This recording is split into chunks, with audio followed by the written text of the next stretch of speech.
समस्त दुरितक्षयद्वारा श्रीपरमेश्वर प्रीत्यर्थं प्रातः संध्या गायत्री उपस्थानं करिष्ये।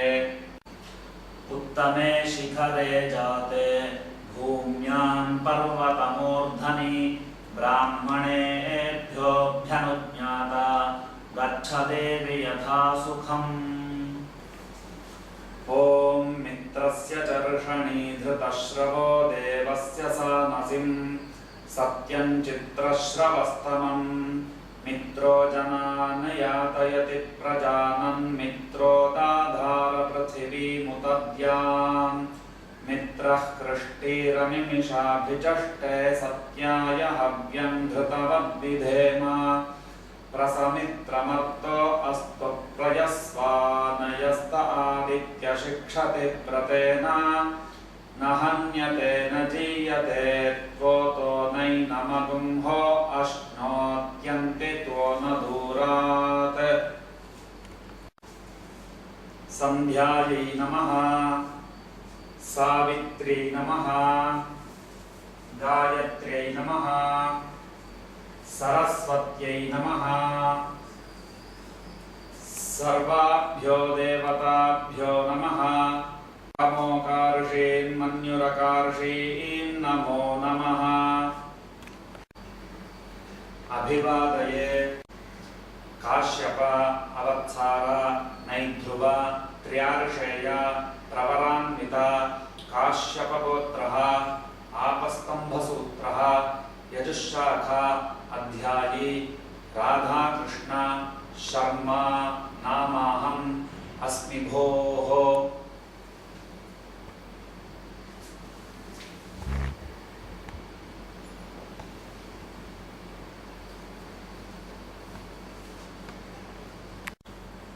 प्राच्यै दिशे नमः, दक्षिणायै दिशे नमः, प्रतीच्यै दिशे नमः,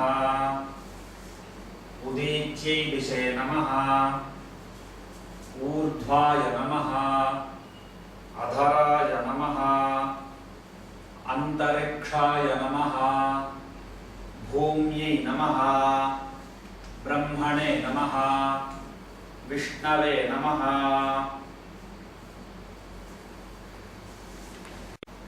यमाय नमः, यमाय धर्मराजाय मृत्यवे चान्तकाय च वैवस्वताय कालाय सर्वभूतक्षयाय च औदुम्बराय दध्नाय नीलाय परमेष्ठिने वृकोदराय चित्राय चित्रगुप्ताय वै नमः। चित्रगुप्ताय वै नमः। ॐ नमः इति। ऋतगुं सत्यं परं ब्रह्म पुरुषं कृष्णपिङ्गलम् ऊर्ध्वरेतं विरूपाक्षं विश्वरूपाय वै नमः।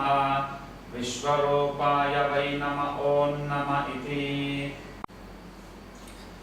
नमः सवित्रे जगदेकचक्षुषे जगत्प्रसूतिस्थितिनाशहेतवे त्रयीमयाय त्रिगुणात्मधारिणे विरिञ्चित् नारायण शङ्करात्मने ध्येयः सदा सवितृमण्डलमध्यवर्ती नारायणः सरसिजासनसन्निविष्टः केयूरवान् मकरकुण्डलवान् किरीटी हारी हिरण्मयवपुर्धृतशङ्खचक्रः शङ्खचक्रगदापाणे द्वारकानिलयाच्युता गोविन्द पुण्डरीकाक्ष रक्ष मां शरणागतम् आकाशात् पतितं तोयं यथा गच्छति सागरम् सर्वदेव नमस्कारः केशवं प्रति गच्छति।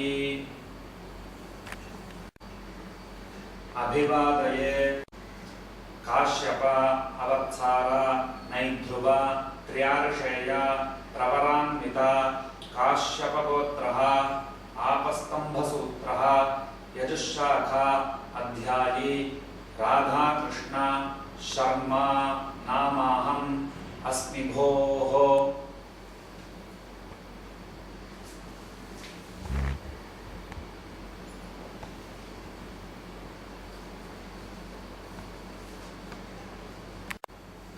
कायेन वाचा मनसेन्द्रियैर्वा बुद्ध्यात्मना वा प्रकृते स्वभावात् करोमि यद्यत् सकलं परस्मै नारायणायेति समर्पयामि।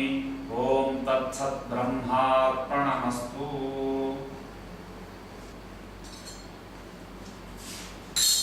अद्य नो देव सवितः प्रजावत्सावीः सौभगं परादुष्वप्नियपुंसुवा विश्वानि देव सवितर्दुरितानि परासुवा यद्भद्रं तन्म आसुवा।